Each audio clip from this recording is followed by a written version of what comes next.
David says, then I rejoiced when they said unto me, let us go into the house of the Lord. In the house of the Lord there's fullness of joy. The captives are set free. The wounded are made whole. There's liberty in the house of the Lord. We thank you, O Lord, that the Bible says that even the giants will run out of strength. They will go weary. And the youth will be timid and tired. But those who put their trust upon the Lord will mount high with eagles. They will run and never be weary. We thank you, O Father, that this is the day that we are standing on fulfilled promises, O God, in Jesus' mighty name. That the Bible says, behold how wonderful, how beautiful it is, and the righteous are gathering. It's like oil that flows from the head down the beard of Aaron into his skirts. Oh Father, we thank you that this oil touches the whole mood. Oh Abba. We thank you for this day, oh Lord. It is another day to gaze upon you, to look unto you. In Jesus' mighty name, when the Bible speaks, it says, then Jesus in the gathering of the saints, he took up a scroll and read. And he read the part that spoke about him. Oh Father, we thank you. And even in this day, scriptures are fulfilled. Even in this gathering, scriptures are fulfilled. We thank you, Father. This is the day that the Lord has made. We thank you, Lord, that you are going to speak, and we ask that you speak to our situation. Be real, be practical. You are the same yesterday, today, and forevermore. You are never behind. You are never late. You are never too early, oh God. You are always on time. We pray for a freshness of message and the freshness of your word. In Jesus' mighty name we pray.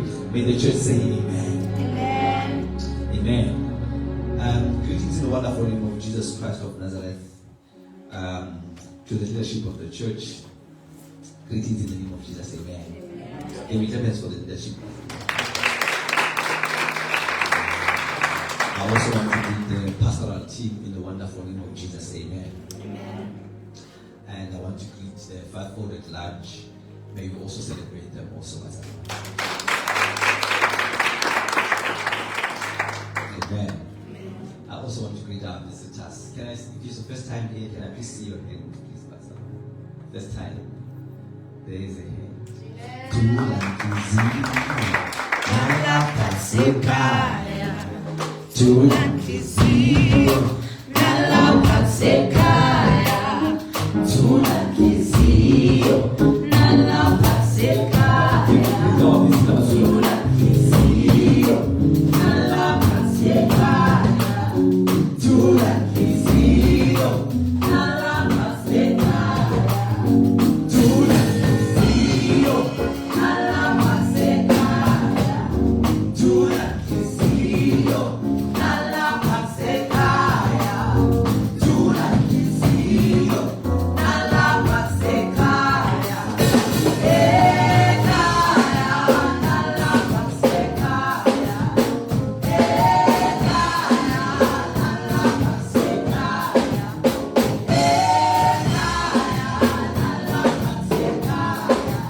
Abraham's house, the house of the Lord.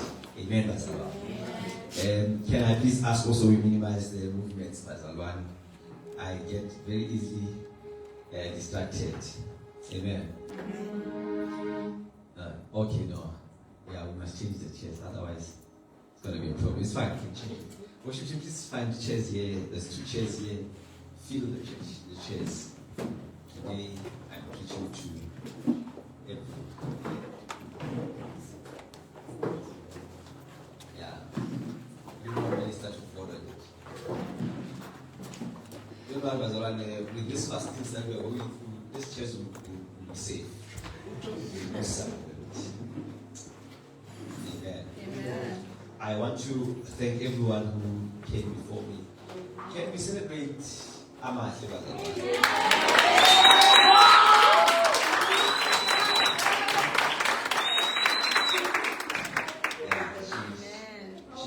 You see, when someone was looking in the mirror and practicing. You came in full splendor. Wow. And thank you, Gio, for helping us discover this people. I want to say, Mngomezulu, we are happy. Yeah, so we want to see if you're taking chances or is it really new. Thank you very much. Bazalam, you guys are working very hard. Amen. Also want to thank Teacher P.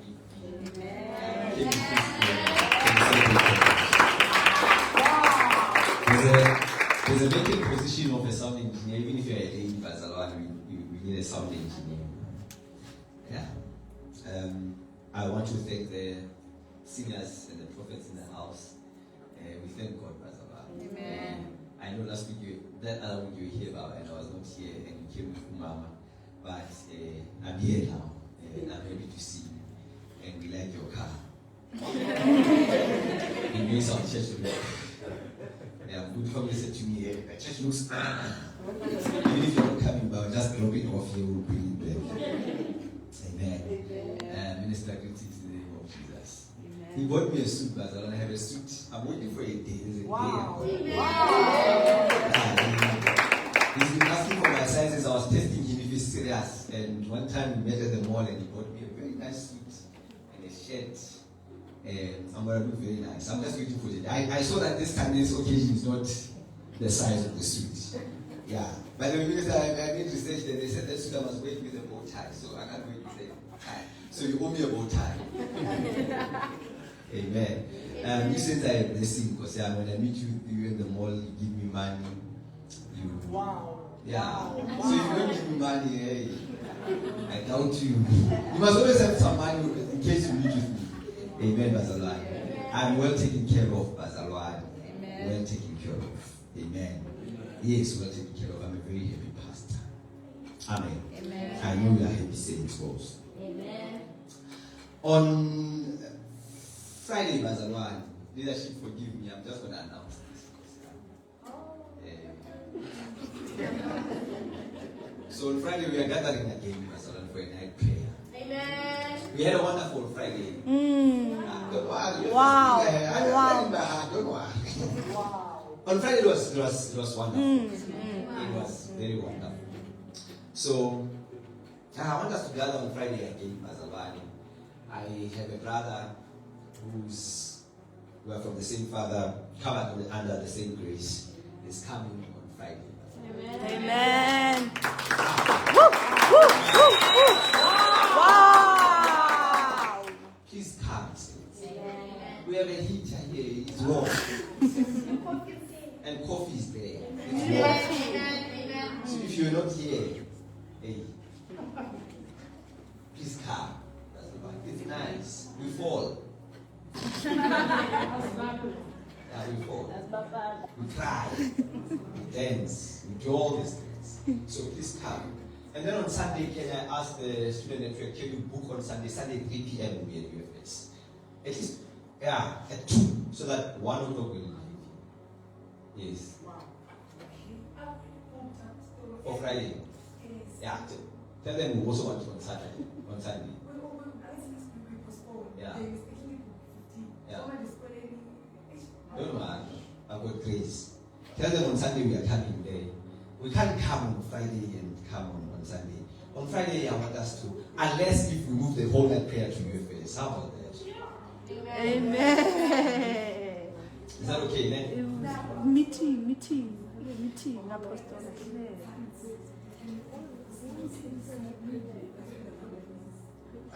problem. Okay, let's have a meeting after church. Thank you. But on Friday there's a night prayer. When I hear on UFS there's a night prayer, and then we're going to take out the poster. And then on Tuesday, fasting starts again. Wow! Yeah, we're helping you save groceries now.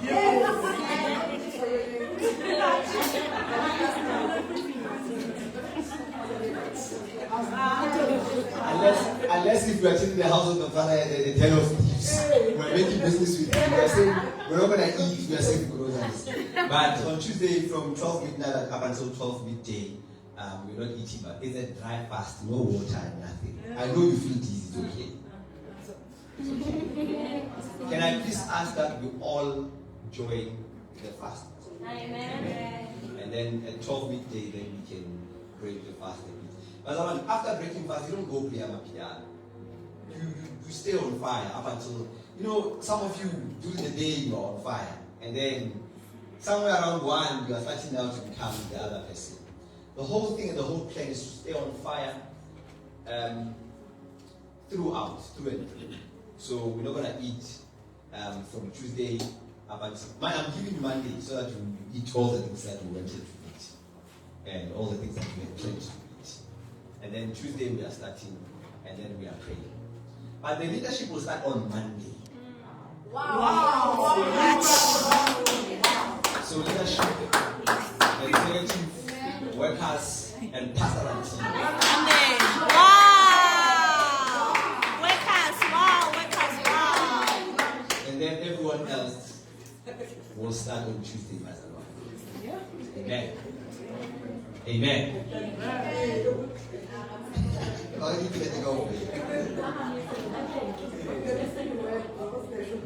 So we have our sound system, Bazaran, is here.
So I want to thank everybody who's been pushing us with prayers, offerings, advices, and all. Go back to you know the sound engineer.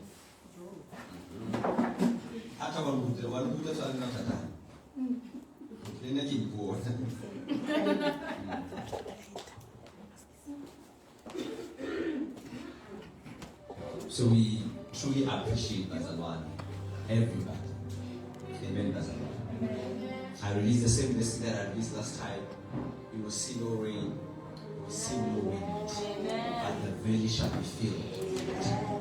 In the name of Jesus, may the Lord fill every way you took from your spiritual giving and your givings. May the Lord give back to you. May this blessing descend down to 5 generations after. Amen. The Lord remember you, remember your generation and your generation and your descendants. Amen. May your descendants receive help because you helped God. He will not forget you. It doesn't matter the amount you gave, but may the Lord bless you and your generation. You just secured a help, you just preserved a help for your generation. Amen. For your descendants. In the name of Jesus, as a priest in the house, according to the blessing of the house, I decree it and I declare it upon you. In Jesus' name, amen. And clap hands for Jesus.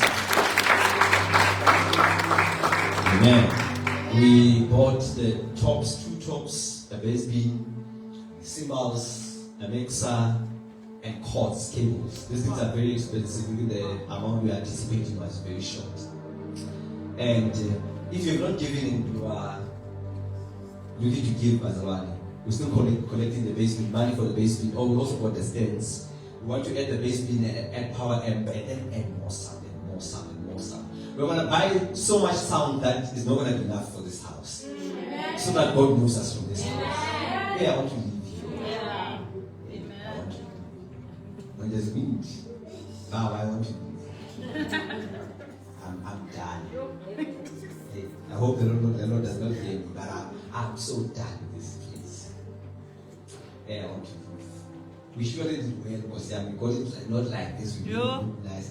Amen. The Lord show us grace. Amen. You don't know, Monday up until Friday, I'm looking for venues.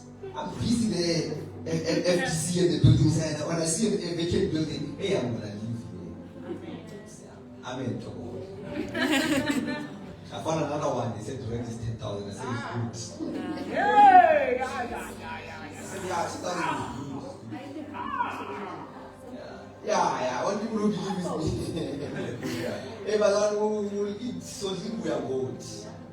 I will eat bread with tissue and drink water. Tissue, Lola, do. Otherwise, you just fast. Yeah, what to do. I saw that place. It was nice. There by Freedom Squares. Where we had the open air. So the country is nice. The place is nice. Hey, but I want to be I'm not saying it's not the way we are going, but it's in my heart. May the Lord give us this place. I don't know what is the principle that we're not getting right, but prophets, you must tell us what is it that we should do right and then live here. I mean, we are so done.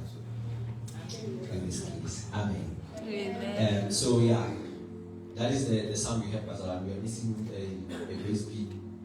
I know you guys are gonna buy it. It's very cheap. It's 5K. I know you guys are gonna, when we walk out here, someone will give us that. By the way, Minister came and we swiped here. We were swiping during the week here. I took these people, he swiped the money. He was doing something. So he delivered as a man.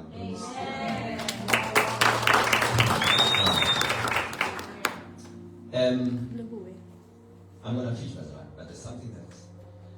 You know, he said to me, he showed me his phone. Can I share it?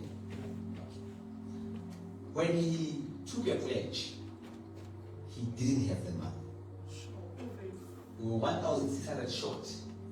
And when he said, no, I'll give you 1.6, and I said to him, we're going home, he said, no problem, we're going to get it home. He didn't have the money. And I know you believe in miracles, I also believe in miracles. But he tested his cycle for him to get the money. They say friends raising before fundraising. He tested his cycle, they sent him 2,000. He even had 400 to buy himself a leg. And then he gave the 1.6. Now, so this is the most puzzling part. It's the part where you receive the money that you've been asking for the church and be faithful to give it. Because I've realized receiving money is the easiest thing. Be faithful with the money is the hardest thing. Yes. None of us here can stand up and say God has not given them anything. But everyone can stand up and say that they've not been faithful with what God has not given them. I'm telling you, it's so hard to bring God's money to Him. It's very difficult. It's as if God stays very far.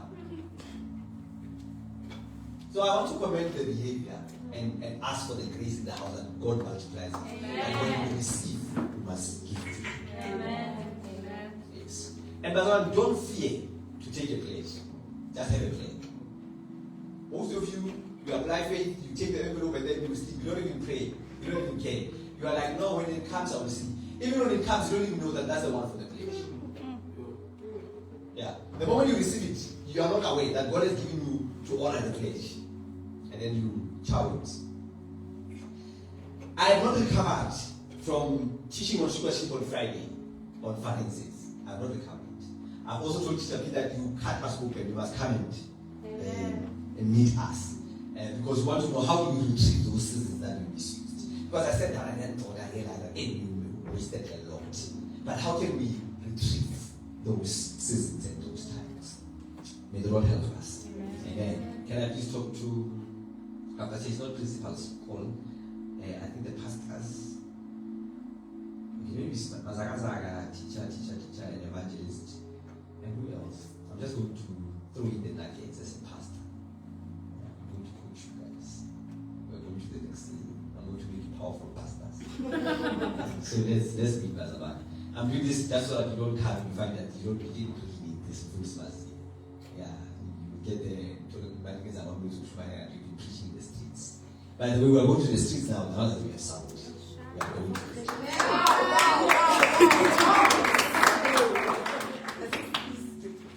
Yeah, get ready.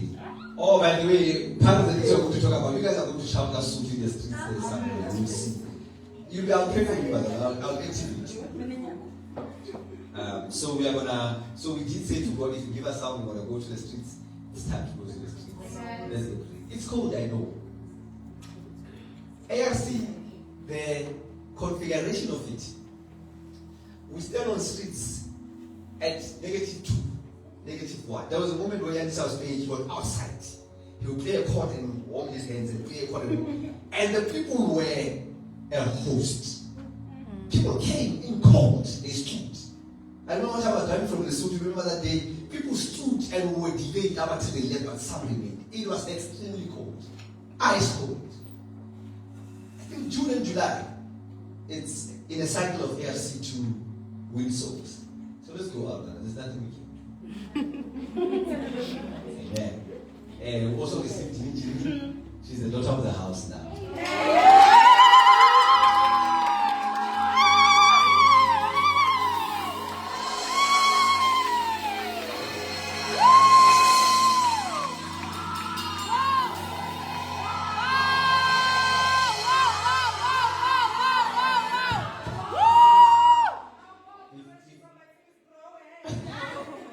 If you don't know them as a celebrity, KK. Yes, she's a trumpet and a voice in our time. Yeah, we're just about to go up. She comes with the sound. I think she was waiting for us to start. I see you moves. Yeah, I think she got here. She said, I think I think true. That's the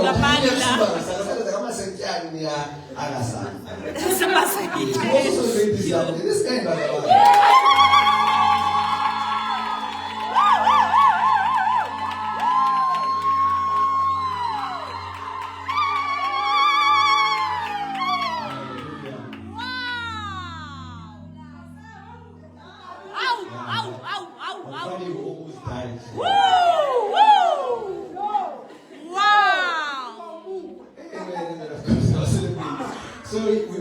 I posted a picture and there was a guy who was praying like this and he commented that so every time he sees you guys crying and falling, he thinks it's the one who's so we celebrate the name of God.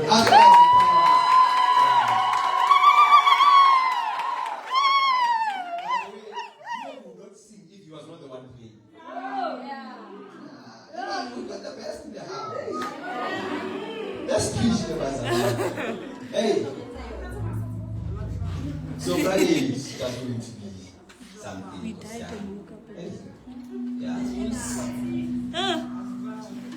Yeah. Well, I saw that it was something.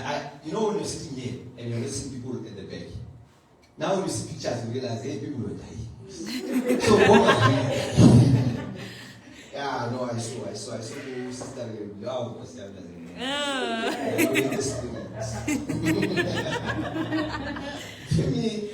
Hey, okay, let's preach the Bible. There's a service we are starting today. That's matters of destiny. If you come to church consistently, you're going to learn how does God provide for people, financially, protection-wise, health-wise. You will realize that everything stems and is dependent on your reason for existence. Are we together? So Pastor, this is how I do my notes. It doesn't have to be a way. But every time there's a subject in my heart, I write down everything that God says to me before I put it in structure. Because if I put it in structure before, I'm going to miss out on lots of powerful things that God says. I'm just giving you a tip here by someone. Even everyone who's that God is going to call him to preach. Everything, if the subject is purpose or subject is destiny, I write everything that relates to destiny before I get my message together. Number 2, I don't get my outfit together before I get my message together. I know you think it's something that. By the way, last time because I bought a suit, so the outfit was ready, but the outfit was ready before the message. But so message doesn't start on Saturday, doesn't start on Sunday. So this is a training center. I must train you. It starts. You go with the message throughout the whole week, throughout the whole week. you've put in everything that is said to you. In time of prayer, you take your message with you. They say, if you can't put fire in your message, put your message in fire. I remember that a lot. Yes. So I throw in everything. So my message is in that order. Next week, I'm saying this because at the end, I'm not going to meet you. I'm going to cut you open and I'm not going to meet you. I will do the meeting as it goes. But I'm a strong believer of what's this in the hospital? The theater. I open you up, remove or put what's supposed to be put there, and then close you. When you go home, you are all together closed. Are we together? But today I'm just going to cut you open. What I'm doing there, I'm leaving a space that the Spirit communicates further and further more. You realize that this has always been part of your life. This has always been. I wish I could just point to people directly and say, you listen to me very well. Because there's people that I believe the message is for everyone, but I also believe that there's people who are at the verge, at the gate. They're in need of this message. I will tell you about it. Please go with me to the book of Isaiah chapter 7, verse number 14.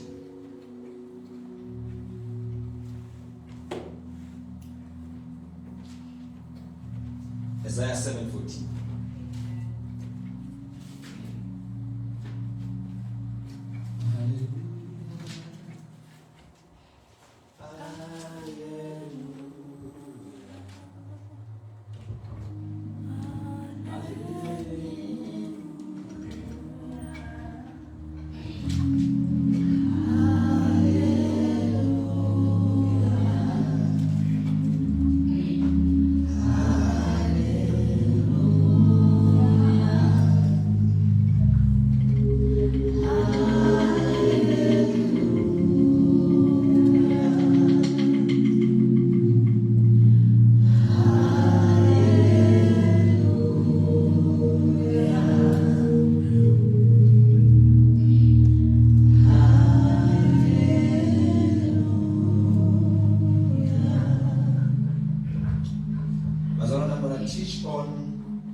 Matters of destiny. Can I say this? Destiny is different from purpose. Are we together? And there's no best way that we can learn about destiny before or anywhere else before we start learning about destiny, or rather, let's put it as destiny and purpose before I explain what purpose is and what destiny is.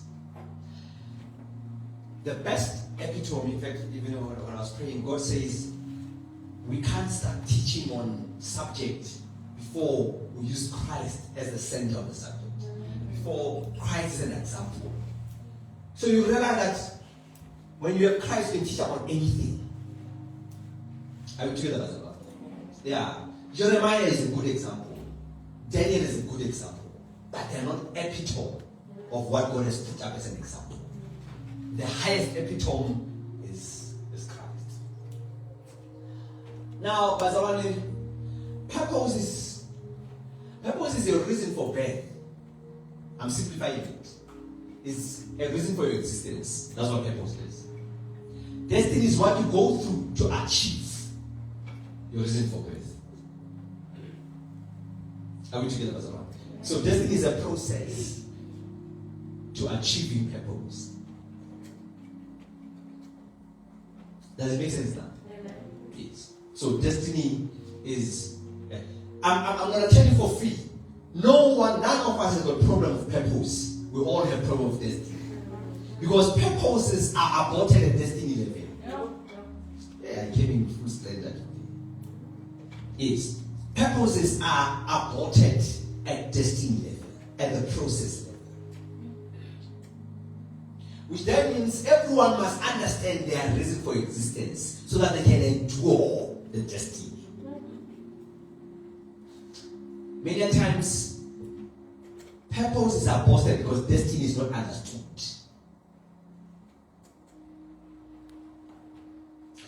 Isn't it that when I give you an orange, you know what the fruit is, but you must know the process to get to the fruit, to the juice? Isn't it that I can give you a key to a car, you know what a car can do, and you know that the car belongs to you? But if you don't know how to access the car, you can't get to a place that the car can get to. That makes sense, doesn't it? So if you don't know the process of driving, the process of opening the doors, the reversing, all those things, as powerful as a car is, it will remain stationary and useless to do. Yes, you can have a car that's full tank and you have a trip to Gauteng or anywhere else. You don't have a problem with mode of transport. You have a problem with the way of accessing it, the processes. So this is where many people die off. This is where many people do trial and error in life and run out of time. Are we together? So you don't have a problem with purpose. Purpose is from God. Process is by God. So purpose is inevitable. When you are born with purpose. Process, you play the part. You didn't play the part in purpose. You play the part in process. So God gives purpose and puts it in you and He says, from here I'm working with. That is why you can't fulfill purpose if you're out of God. It's not possible. It's not possible. Therefore, the Lord Himself will give you a sign. Behold, the virgin shall conceive and bear a son, and shall call his name Emmanuel. God is with us. Next verse, please. Let's see what does it say.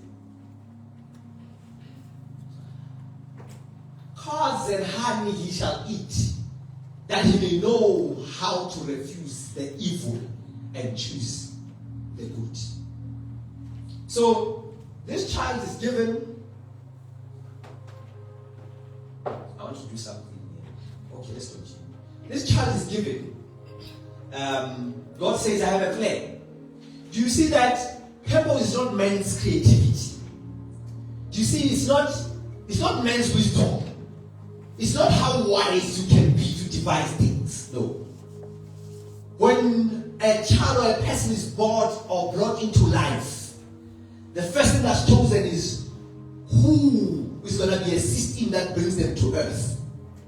The reason why we're using Jesus now is because Jesus does not have a father, but he's got a mother, which is a sign that God decides how do people get to earth. Are we together, Pastor? And now Mary is told that no, you shall conceive a virgin. Behold, a virgin shall conceive. How it's going to happen is not going to be according to how anyone else wants to. I'm going to say to this: everybody that comes into the earth, that comes through from God to the earth, they come in a manner and the order that God wants them to. There's no mistake in bringing a purpose on earth that is brought by God. There's no mistake. I'm going to prove to you that in scripture that where you are born into is not a mistake, you have a plan. Who gave birth to you is not a mistake, you have a plan. It has a lot to do with your purpose more than anything. Jesus must be born in a house where Joseph is not his father, so that he can record and see God as a father before he opens his eyes to Joseph. Because it will narrow and cripple his vision if he sees Joseph as a father. He must know that there's a father above my father. Because he's a redeemer, in his blood, there cannot be a blood of a man. Because men, by virtue of the fall of Adam, men are fallen. So if there's a blood of Joseph in the system of in the system of Christ, Christ can redeem those he is called to redeem. Because the blood of Joseph has got sin. He cannot redeem people from sin when his blood is sin in him. So which means the Messiah will need a Messiah. There's no mistake in bringing a person into earth. There's no mistake. I'm narrowing it down to you. There's no mistake in everything that happens to you. There's no mistake. God knew exactly what he's doing. Open for me. Please bear with me, but I'm going to do expository. Zechariah. Okay, I'm not going to open to you. Micah chapter 5, verse 2. So you realize the household that the man is born in was chosen by God. The mother was chosen by God. And also, Bazalwani, once that comes, it also comes with the reason for birth.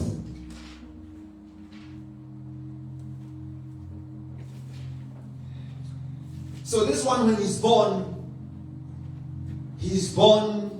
to be the redeemer of mankind. When Jeremiah is born, the Bible says, I knew before you were born.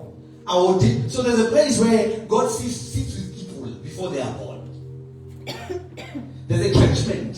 There's an area where each and every one of us is decided off before they are born.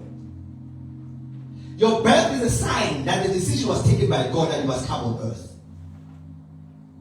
You don't hear me, Pastor Mark. The devil can be tricky and all that, but he's got no business as to how do men come on earth. Because men come by purpose. Sitting here is a group and a host of individual purposes. Are we together, Pastor Mark? Yes. So when God says to Jeremiah, no, I knew you before you were born, and then I ordained you a prophet. Do you realize that? God says, no, it's not your parents who decided. It's not anybody. Even if your parent went to a Sangoma for you to be born, the one who approves the birth of people is God, not Sangomas. You will hear that many other people went to the same Sangoma, but no one was born. I wish my mother was here. I was going to tell you a story. That at home they would not have a boy. I come after 4 ladies. And my mother had tried everything. And then she went to, hey, I hope you don't think this church is powerful, because I'm just telling you, it is fake. She went to a church, and then they prayed for her, and then they gave her water. And then she was looking for a boy child all this time. And I was born, of course. And then she gave me a name before Sivuyile. There's a name. Private information. Yeah. And then she says to me, you know,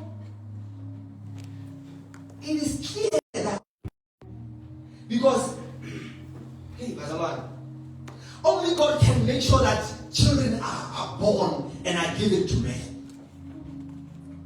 And then the birthday one was celebrated. And then they gave a name to me and they said, Then they said,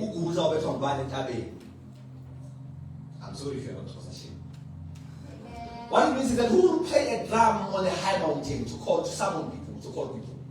You see now, God had been able to download the purpose, my purpose in them. Then we gave birth to a leader who's supposed to summon people up the mountain. You realize that your true identity is not what you've accepted now. It's not what you've come to terms with. Your true identity is in God. And your true reason for birth is in God. You see, parents are a transport. Some parents can bring you on earth and then define you. Yes. They can bring you to earth and give you a name that is not even yours. But you can't blame the transport when the journey is still long. And so to Jeremiah, God says to him, I knew you before you were born, and I ordained you a prophet. And then he says, a prophet to nations. And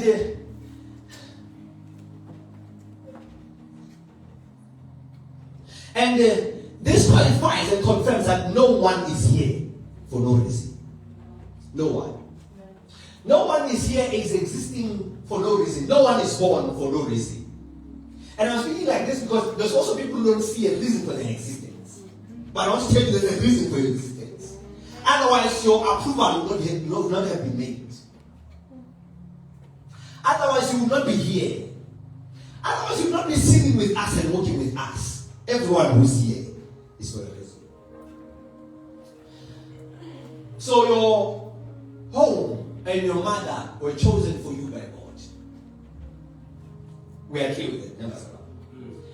And the Bible says, but you, Bethlehem Ephratah, now, God is choosing a location. You, Bethlehem Ephratah, though you are little amongst the thousands of Judah, yet out of you shall come forth to me the one to be the ruler in Israel, whose going forth and from of old, from everlasting. So God has planned that Mary will be the one. You must know that there were other virgins. Mary was not the only virgin. Are we together about that one? Yes. There were other righteous virgins. God decided to choose Mary. And having chosen Mary, God chose Bethlehem of Ephratah. You will realize that the birth of a child is not a mistake to a parent that they are born in. And their place of birth is not a mistake.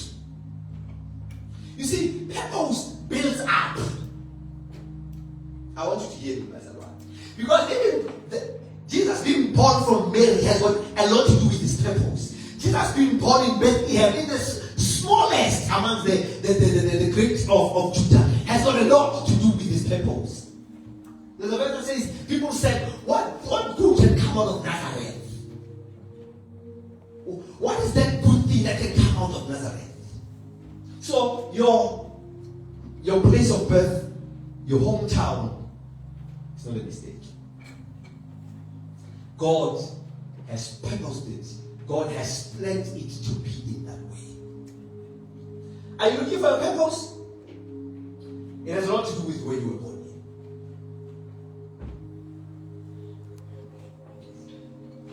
You don't have a father. It has a lot to do with redeeming girls or boys who do not have fathers. It has a lot to do with you fathering people. Hey. It has a lot to do with you standing up and being a voice to the fatherless. Many people, when they look there for their purpose, they look very far. They look beyond what they were born into. But being born in poverty, there's grace and ability in you to raise men out of poverty. Because what God does not do one thing over and over. If he raises you out of poverty, he trusts you to raise men out of poverty. He doesn't have to go back and raise another one who will raise people out of poverty. No, you are the gate, you are a door. If God raises Jesus as an epitome of righteousness, anyone who comes through Christ will emanate and emit righteousness. He doesn't have to look for another. But if people are misplaced, it forces God to look for another amongst those who are supposed to be redeemed. Do you know that? I'm going to remind you. Do you know that there's a man who stood by the gate? He started sitting there before Jesus was born. Because no one was arising into healing unction. Then God had to decide and sit with Christ and put healing unction in him. To heal a man who sits for 38 years, be healed by a boy who's 30. If people do not arise to purpose, people are delayed. If people do not arise to purpose, people suffer. Hey, replacement, sometimes you don't have to die for you to be replaced. You have to be dead in accordance to purpose for God to replace you. The moment you stop doing what you're supposed to do, you are replaced because God had to design someone and sit with someone and bring out of that person someone who will be like you. I must say, people are sitting in suffering because people are sitting in ignorance. People are sitting in shambles and shame because people are sitting in ignorance. Another side that something is your purpose and your calling, it must break your heart. It must hurt you. You will meet someone who's staying on the robots. People are not giving him anything and they don't care. But the moment you get to that robot, your heart is pricked, your heart is moved. Others did not care, but you care. It says a lot with what you're supposed to do on earth. Because purpose has less to do with what you benefit, has got more to do with what people benefit through you. Purpose has less to do with what you benefit, it has got a lot more to do with what people benefit through you. Now you realize that waiting for Eleanor is not your purpose.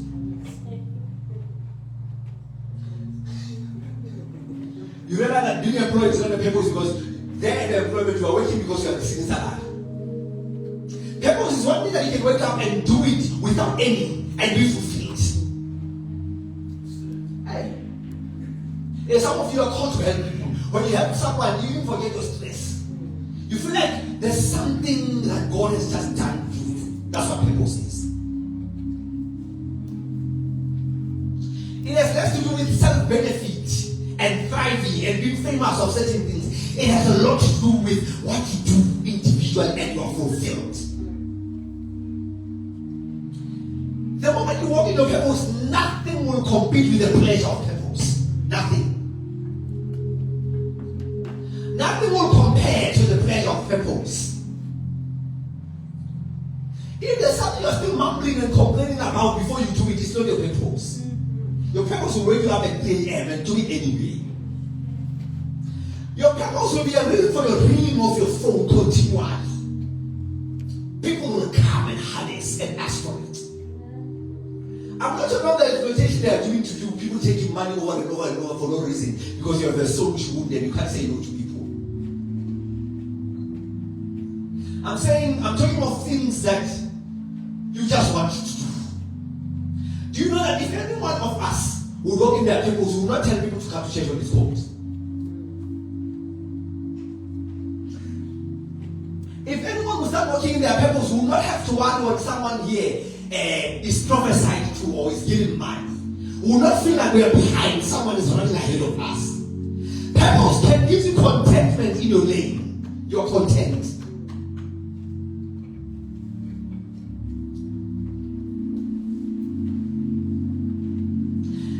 Depression is a sign of a crack in your purpose or your understanding about your purpose.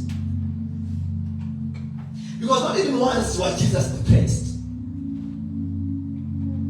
Not even once was Jesus anxious.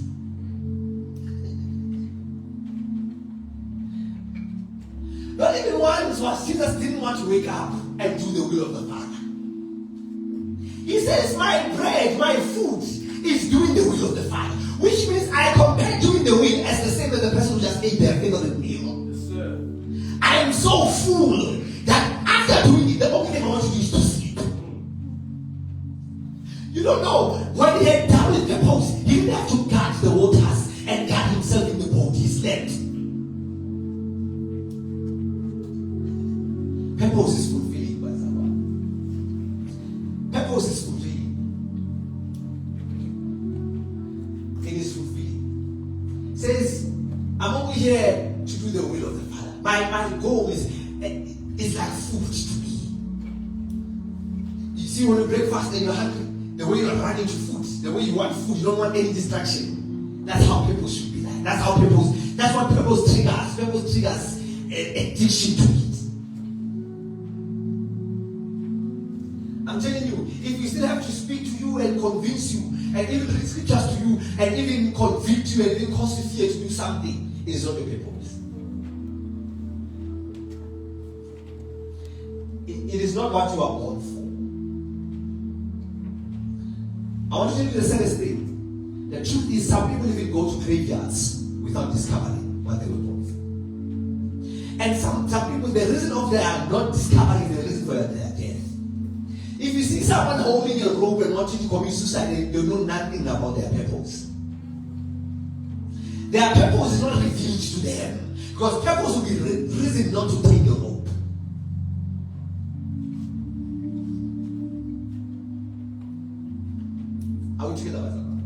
If you see someone giving up in something, they have not been aware of their purpose. They don't know their purpose. Because purpose does not allow giving up.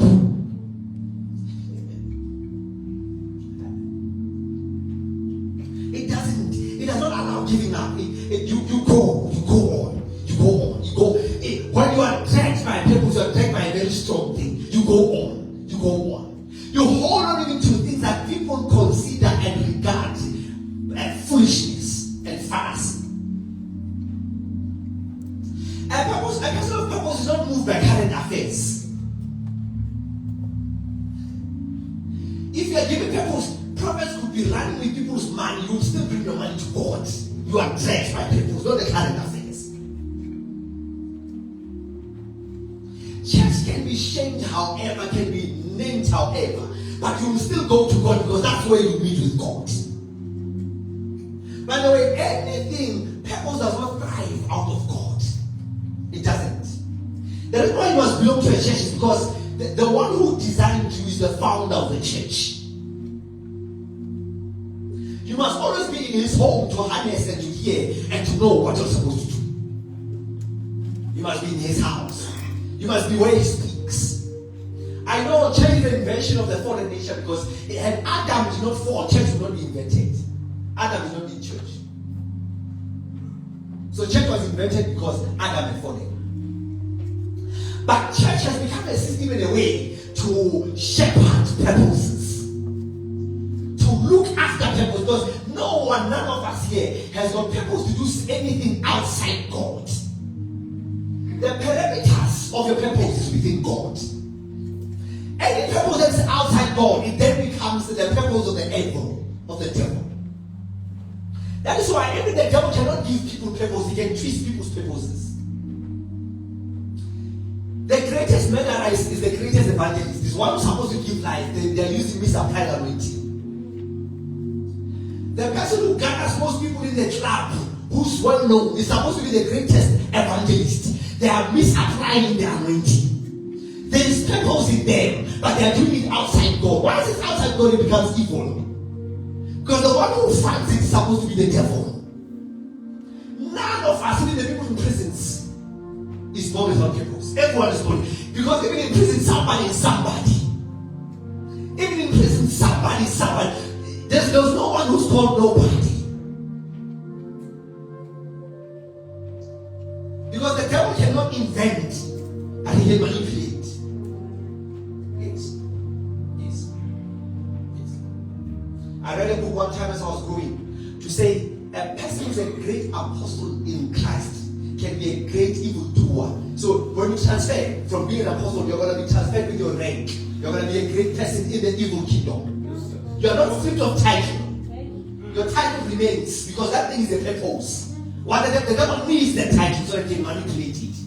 So the greatest apostle or a greatest prophet is not transferred and become nobody in the kingdom of evil. No. You are transferred to become the greatest deceptor. You will be so good in deception because you are so good in prophetic. The people that are sick today, you are calling charlatans. They did God's purpose out of God.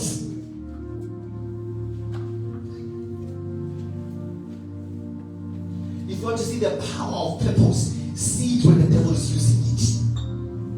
Because you can't see it when God is using it. See it when the devil is using it. See the people who are celebrating who are celebrities. They are doing God's purpose outside God. They are so great and they are doing this so good and so convincing.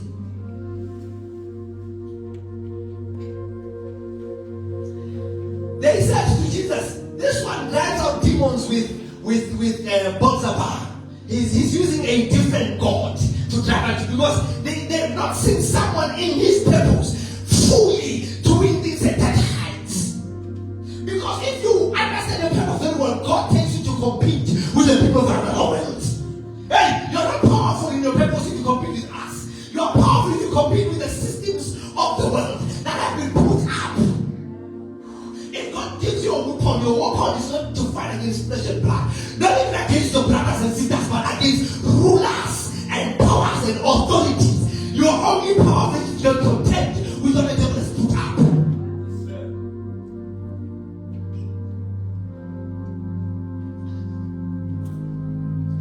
Hey, you must give to such an extent that you can compete with people who are giving in alcohol. That's the level. If you're in your purpose, that's a level of giving. You must give and compete with someone who's buying Hennessy. Oh, maybe you don't know. Maybe you were born again. We know that they compete. There's that corner, there's that corner, there's that corner. And there are ladies who are bringing alcohol. After 15 minutes, there's another one who are bringing. They are spending 30,000, but in the church, people in their purpose can't compete at that level. But we must compete with giving hundreds of thousands and millions to the kingdom. Because the people of the world who are misapplying the anointing are giving greater than we do. Show me alcohol that's worth 10 rands. Alcohol that's worth 10 rands. Now, but Christians are giving 10 rands. And And the person who's giving 10 rent is one who's called to compete with the one who's in the trap now. Because money, but it's not evil, it's not good. Yes? Do you get that? The same money the person is spending in the trap, the same money that God puts in your account. But what you're doing, you are preserving for future, for evil days, for bad days. These ones don't have evil days. The devil must make sure that they have money through corruption, because there is a display that there's something that they have to show people. Many people are not warned by the gospel. The devil does not have the gospel. Do you hear me? The devil does not have the gospel. The devil has got the images, has got something that he can show you. It's only Christians who talk without actions. The devil can show you what he can do. Some people go to the clubs because the devil has shown them what he can do. Do we want to win? Let everybody occupy their position of purpose. That's the only way we can win. I can have a garment of many colors, but I'm not multifaceted. I can't do everything at all times. There's a prophet better than me who's mispositioned somewhere. There's a prophet better than me who's fraternizing Mngoma. Hey, you are a prophet. You are called into prophetic. Leave Mngoma. Pursue God. Let him make you what you're supposed to be. Yes, sir. If I bath with salt, it makes people like me. Misapplied. There's a grace and unction upon your life that makes you know how to know answers and find favor with men and God. It's misapplied.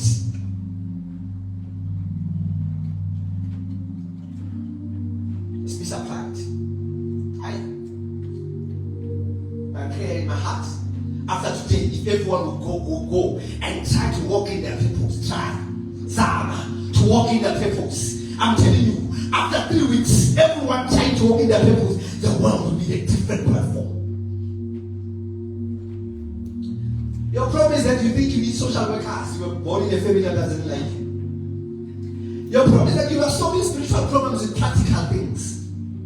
You can go to social workers, it's okay. You've got purpose problem, and your purpose is from God, it's not from men. The best they can do is to align you back, but they can't keep you in your purpose. They can't even show you your purpose. Imagine if John had depression, of course. And John goes to a doctor, a social worker says to him, you must have a bit of wine so that you can sleep at night. Alright. And the scripture, when it speaks about John, it says, he must not drink anything heavy, anything with alcohol. It is within the consecration of the purpose. This one will announce Christ, the coming of Christ. But the physical people say he must drink wine. Oh my God. He will find solution for sleep, but he will kill his purpose, abort his purpose. Some of the physical things you're consulting, they are aborting purpose. Sometimes when you have a problem, you must look into your purpose. You might find that your purpose sick. You're not already sick. My father doesn't talk to me. My father doesn't like me.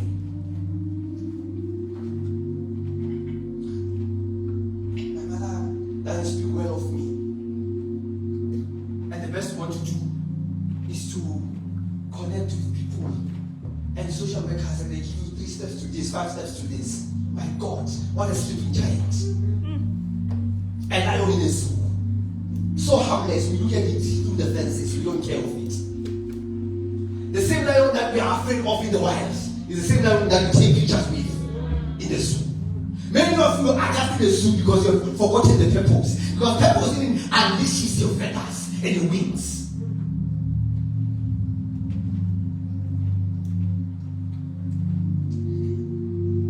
I want to summon people today and call them to a mountain of purpose. And summon me to say, come up here. There's a better place, there's a better version of you. Stop being timid and weak. You don't have physical problems, you have spiritual problems. You've got spiritual problems. Your problems are spiritual. Your problems are spiritual. Your problems have got a lot to do with purpose. Your reason for existence. Some of you have existed so long, but there's nothing about you.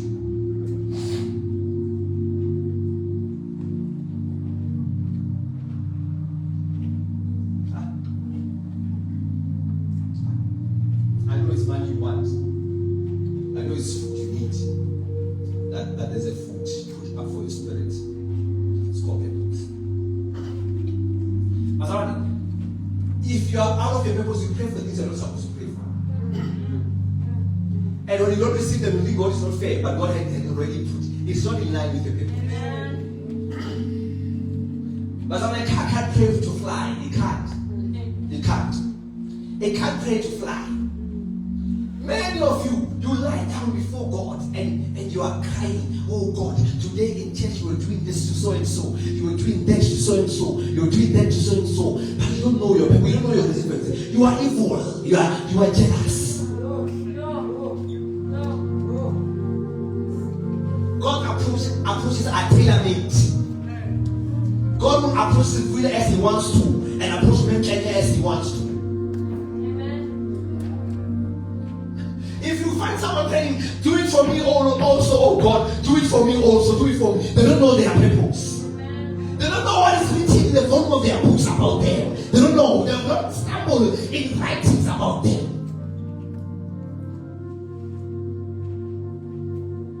You will start business and leave business. Go start a certain course and leave a certain course because people are going to a certain course. This one has got a high rate of employment, and you leave this one and you go to this one. You will peruse and penny. Purpose brings accuracy in life. If you want to do something once and not do it over and over, have fun, find your purpose. It brings accuracy. You become very accurate in purpose. In purpose. You don't try everything that everyone is trying. You know, Jesus is not trying to fit in. No. When the 12-year-olds are playing swing and Mary goes around, Jesus is in the temple negotiating the writings. And there's nothing evil with the 12-year-old who are playing. There's also nothing evil with the Jesus who's in the temple. 12-year-old sitting with men, debating writings. I'm not here on earth to swing and play. I'm here 3 years to live. Life does not begin at 40, that begins at purpose.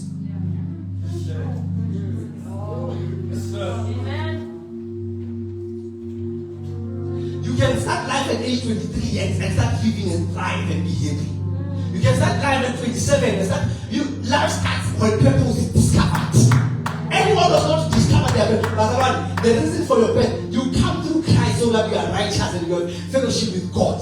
The whole reason, the whole aim and the goal, it does not end there. It's that when you have fellowship with God, you eliminate your reason for birth. That is why anybody who's without Christ is dead twice. Because you can't discover your purpose out of Christ. Amen. Finding Christ, you've come to life.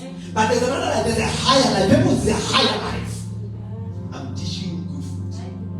Purpose is a higher life. Having found Christ, find purpose. Walk in purpose. Walk in higher life. Walk in a dimension. When we get to heaven, the crowns will be gotten by a purpose. What you did. Nothing happens to people of no purpose. Nothing. That is why life is so good, it's so nice. You're not going through anything, nothing makes you cry. You don't have purpose. Your only stress is money. You are purposeless. Purposeless people are childless people. Even the devil, the only thing he can do is to close the door of purpose, and he doesn't worry about you. He will visit you once in a while and give you high blood, and give you anxiety, and give you depression and leave. Just to keep you busy. He gives you prayer points, something to pray about. People of purpose are going through real stuff. People of purpose are hated for no reason. Are gossip. Lies are figured out. How can we lie about this person? The devil brings his people of wisdom and wise. He sees them here. He gives them plans how to destroy you. No. Your prayer life is the sign that you don't have a purpose. Your purpose will tell you to pray. I'm afraid not to pray. I'm afraid. Because I know if I keep quiet, if I miss a line, there's a door that the devil can open. The devil will fight me.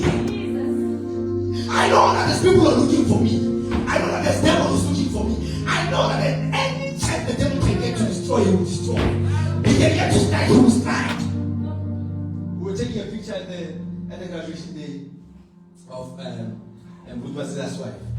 And I was standing in the middle. And Mngomezulu was standing this side, and his wife was standing on the other side. And this not here. She was standing this side. Before he had took a picture, I said, "Whoa!" I said, "This picture does not look good."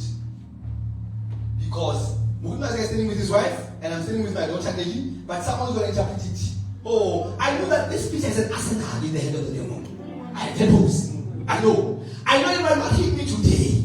But in my day of marriage, the devil will take the picture and say, "No, he's dating this one." They were celebrating Mngomezulu's wife.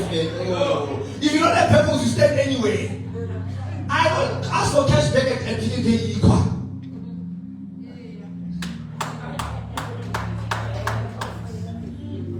I don't ask for cash back at PK equal because if I walk out, and you will think there's something in here, and then you take pictures. I am a man of purpose. Purpose tells me what to go and when not to go. It tells me what to say and what not to say, what to speak and when not to speak. Because if you are a person of purpose, something can be right to say, but you say it in the wrong time, it becomes wrong. If you find someone gossiping, they don't have purpose. You don't have gossip problem, you have purpose problem. All your problems and sin are stemming from the purpose. You want to tell me that I can be able to go to Rise and Shine on Saturday evening and dance and dance and dance. On Sunday I'm in a prayer, and then on Saturday I dance and dance and then I'll have a message for Sunday. I can't. As nice as it is when you dance there, but I can't because there's a people. I got people to redeem. When people come from Rise and Shine, I expect me when they want to repent. Because some people here, they are our potential members, but they are still in Rise and Shine. We can't go join them. We must wait for them here. So that when they want to repent, they will not repent before people they saw in Rise and Shine. Hey, I'm telling you, they are dancing now. Even the DJ who's playing is the next evangelist here. He's a keyboard player, he's an evangelist here. But we can't join him and dance with him. When he wants to repent, he will not trust us. You don't know when the situation is real, people want to real people. When the situation is real, people want real solutions. They will look for people they've never seen anywhere. So people determine the text. People determine the text where and who goes where. Yes. You don't have alcohol problem, you got purpose problem. You are not lonely, you are purposeless. Purpose will keep you peace. Purpose will keep you peace. You rather when you found a husband and you have not found purpose, you still be lonely. Because husband can't feel a place of purpose. Husband is in time. Purpose is in date. Is in everlasting. Yes, sir. Ask me, I drink Coke alone, I know, but sometimes I need water. I can't replace water with Coke. You can't replace purpose with money.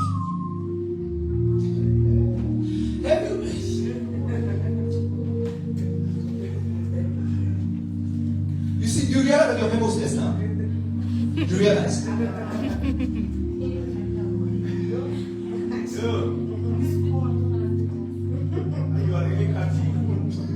Yeah, she's in.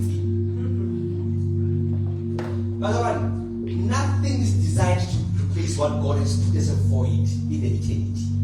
Nothing. I know you think you need a little bit more of money to travel the world. You realize that you will sit in a boat in a yacht and sit like this and realize that, but this life, there's something missing about this life.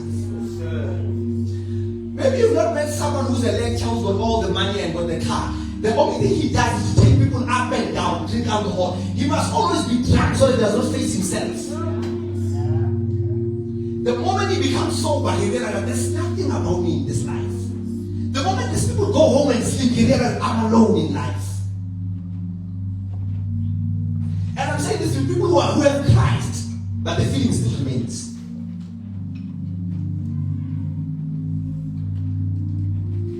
You are praying for long days. You want to live a little bit longer. There's nothing wrong with that. But why? Why do you want God to keep you more or to keep you longer? You know, if God will do census and start counting people who are effective and those who are not effective, this world it will have a very small number of people. Because there's too many inactive people. And I must tell you, when it comes to matters of purpose, there's no neutrality. You are either doing God's purpose or you're doing the devil's purpose. You can't be neutral. It's like someone who says, I don't believe in God, I don't believe in ancestors, I don't believe. You believe in the devil. Because everything outside God is devil. No, you know what? I don't believe in God, but also don't believe in ancestors. I just live. Then what you are saying is the confession of a belief. Because the Bible says God gave his son, so that whoever believes in him shall not perish. But whoever does not believe in him will not have everlasting life. So by not believing, you already chose not having everlasting life. So not believing is believing. It depends on which kingdom you're standing on. If you're in Christ and you believe, you are of Christ.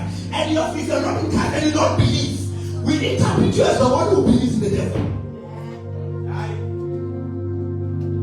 So no purpose is a purpose on its own. So you have a purpose. You are busy but not effective. Have you seen people going up and down their money? And then in the afternoon they go down. And when you follow them, you're like, these people are not doing. Do you know that video on TikTok? People are offloading things in the truck, fridges. There's a guy who's touching the fridge and he's stopping. He's going to help others. And many of you are like that. You go to school, but you still don't believe in what you're doing, and you feel like, hey, maybe if I can change the course, and you go to church, and church you are half away in the corner, you're not fully in, and you come to church when you want to, and when you don't want to, you don't come, and you are so busy in the face of the earth, but you're not effective. Jack of all trades, but master of none. There's nothing we can trust before. Purpose gives identity. When I say Mazia, I know who I'm talking about. The only thing we can connect to your living and your existence is your purpose. When we call your name, what comes up? When we call Jesus, what comes up? The Savior. When we call goodness, what comes up?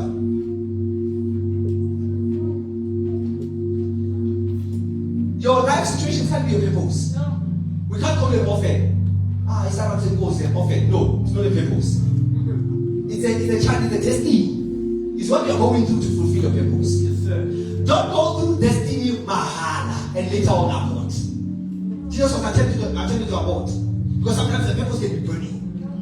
Sometimes it can be very real. Hey, but you don't know, sometimes I don't want to come to church. I'm sure. Yeah. Sometimes I wish to just stay in home and not say anything to you since. Because there's a peak of people. That's where the destiny is. It gets deep. But the moment I feel like not coming, people say to me, why am I here in the first place? And those are the days when you're going to be very, very sharp. That's the day where your purpose will be sharpened, because it's a moment where the destiny is at its peak. You don't know, but some people, sometimes it gets so tough that we don't even want to pray. You might only person that's one. Maybe I'm not very saved. Maybe I must confess Christ again. Sometimes we don't want to pray. Sometimes even the songs that people are dancing to, you don't feel like dancing to them. Because the destiny is at its peak. Jesus said, let this cup pass from me. And then he remembered, but when he says, let your will, he was saying, let what you designed before I was born, let it prevail. I can't change what happened in the eternity because of what I'm going to happen. Hey, by the way, everything is a system in your past. You can't change your confession. You can't change purpose because of destiny. Never. You never abort it. Purpose can either be aborted, but can be changed. You can't change what God decided. Jesus says, but let not my Lord says, he said there up until the sweat of blood came out. He was listening in the spirit, but let not my will. Let your body say, let this cup pass me by. Let there be another way, but you must drink your cup with destiny.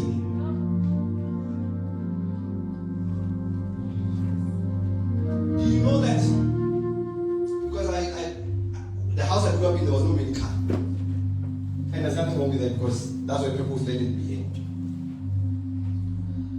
They would give you an agua, I think, in a cup. And then they would say to you, it's very bitter. They would say to you, drink it all so that it can heal fast. The medication itself is powerful, but the volume you drink matters or determines the speed of your healing. Yes, sir. I know what I'm saying, Pastor. If you drink half the cup, if it was going to take you 5 days to heal, if you drink half the cup, it's going to take you 10 days. But if you drink the whole cup, it speeds up the process as bitter as it is. So you choose to drink your destiny a bit by bit or drink it a chunk and speed up things. Do you know that there are people who are drinking half the cup of this? Yes, sir. Monday up until Thursday, they are born again, they are on fire, they understand their purpose. On Friday, their friends changes their mind because friends can also be enemy to purpose. Lot can be a problem to Abraham's purpose. Yes, sir. Canaan was not a problem. The problem was the process between Canaan and Uri. Abraham is Uri. He's promised many things. He takes someone with him. He walks with him. This person is a problem because at the spaces and times where Abraham had to believe God, this person is a problem. This person is a problem. But you don't have a problem with these things. You have a problem with friends, cycles. Some of you do not abort your purpose, or you're not aborting your purpose. You're not even aborting the mission. You still come to church. But the problem is you compromise a lot. You drink half the cup. It delays you where you're supposed to go. We see you're coming very well. There's something about you. When you do announcements, you are sharp. You've got some word in you. But your problem is Fridays.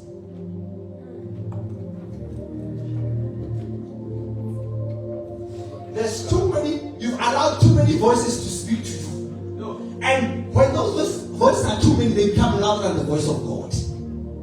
Did you hear me? If voices become too many, they become louder than the voice of God.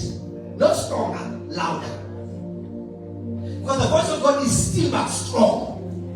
That is why even on Sunday he speaks to you to go to church. Because the strength of it can go longer than temptation. But at the moment when you have to hear him speak, you can't hear him because there's too many voices speaking at the same time.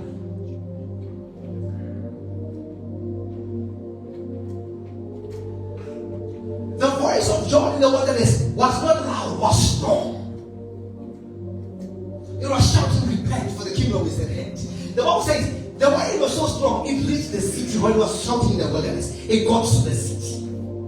People moved from the city and they went to the wilderness to hear the voice of God. Elijah was distracted and somebody was in the mountain and there was earthquake and there was wind. And then the Bible says there was a still small voice. In your purpose, listen to the still small voice, leave the earthquake. Earthquake hits once and goes away. The wind blows once and goes away. There's a voice, and even as I'm speaking like this, there's a voice behind you that says you're not taking it serious. You're not taking your purpose serious.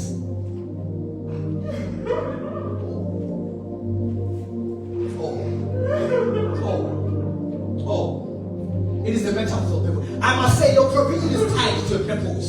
God does not provide outside his purpose. Anyone employed by any other God must be funded and paid by that God. Anyone serving any other God must be employed and paid by that God. I want to give you a prophetic word. Even that money that you are misusing in evil gods will run out soon. Hands will switch.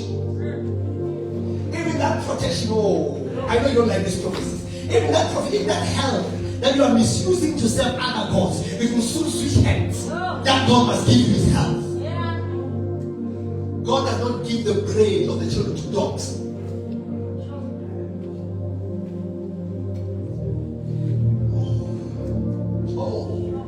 Those resources you are using to serve the devil will soon run out. God is a generous God. He will preserve and withhold his promises. He will withhold his resources. You will run out of resources. You will have to, because the moment you run out of resources, you know that the altar you are bowing to is no longer waiting for you. You have to bow to the altar that will resource you.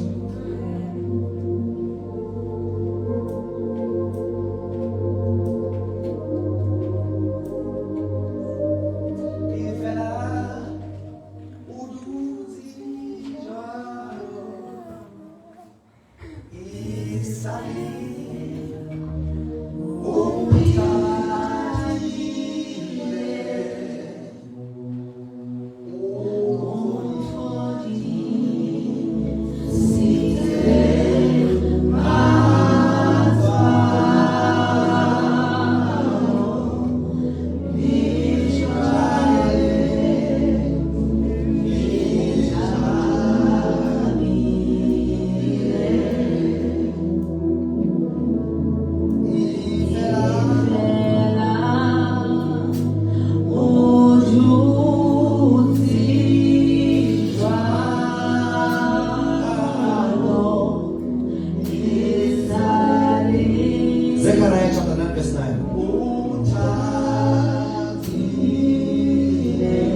O daughter of Jerusalem, behold, your king is coming to you. He is just and having salvation, lowly and riding on a donkey, a colt and a foal of a donkey.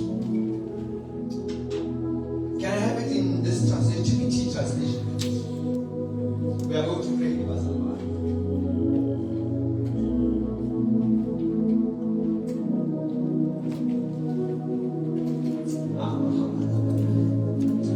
My daughter Zion, let your heart and soul rejoice. Rejoice, my daughter Jerusalem, and shout cheerful praises. I want to read that again. My daughter Zion, let your heart and soul rejoice. Rejoice, my daughter ARC, and shout your cheerful praises. Look, your king comes to you. He is righteous and fully qualified to save you from purposelessness. He is qualified to save you from this life you are living. No, he is fully qualified to save you. Yet he comes to you so humbly and riding on a donkey, sitting merely on a colt and a young foal donkey. Please, next verse. Can we say now? We don't have this. Exodus. We read this and we're going. Go, Papa. Oh,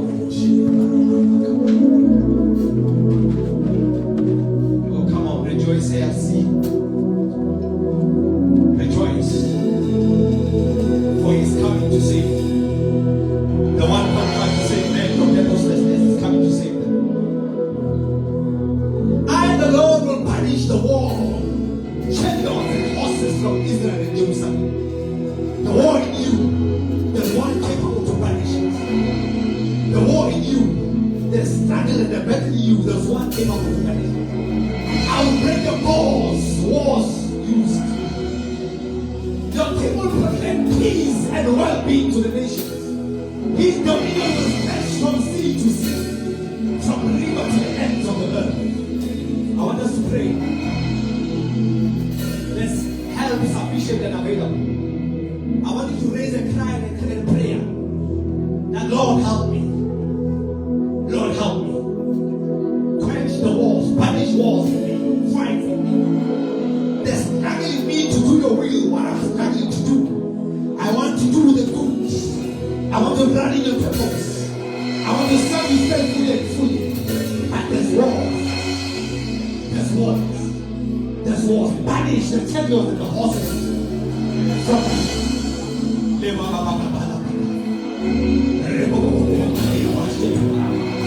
I, the Lord, will banish war.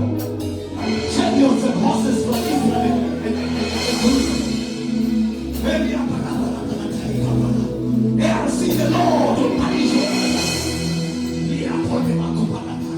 Every war that is set in the way, every war that is from the way.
Many people were getting weddings that has nothing to do with their divorce.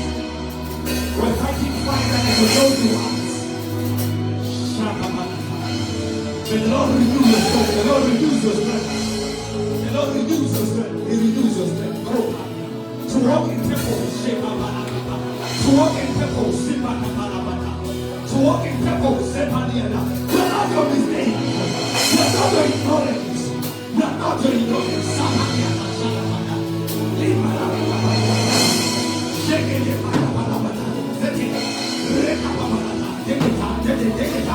Holiness is of God.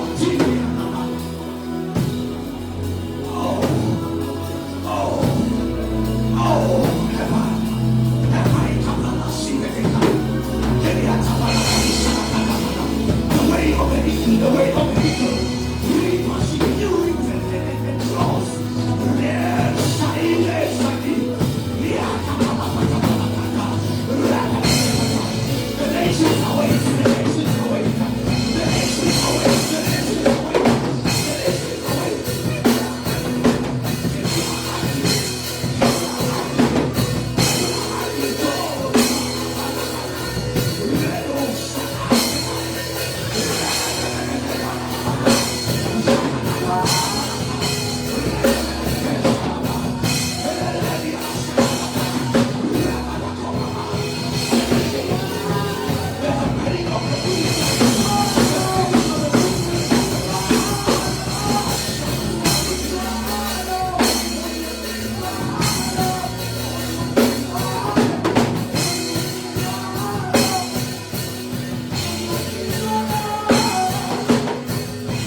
Expression of influence.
You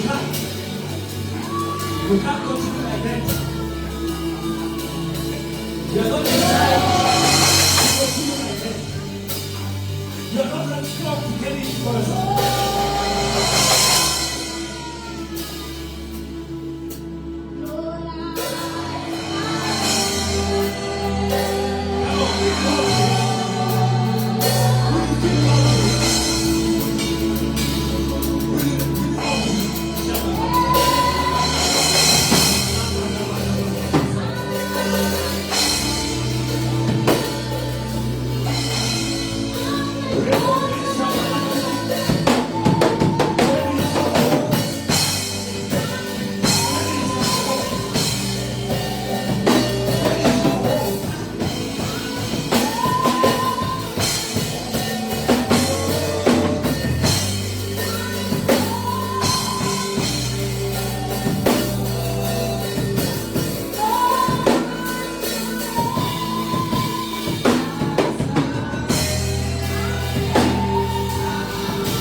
Psalm 105 verse 14, I'm taking the benediction as I'm taking on our feet.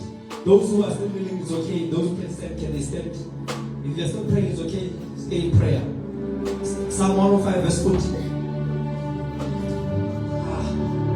Can you hold the hand of someone next to you, please? Don't open the psalm first. If you're opening, just display something. Hold the hand of someone next to you.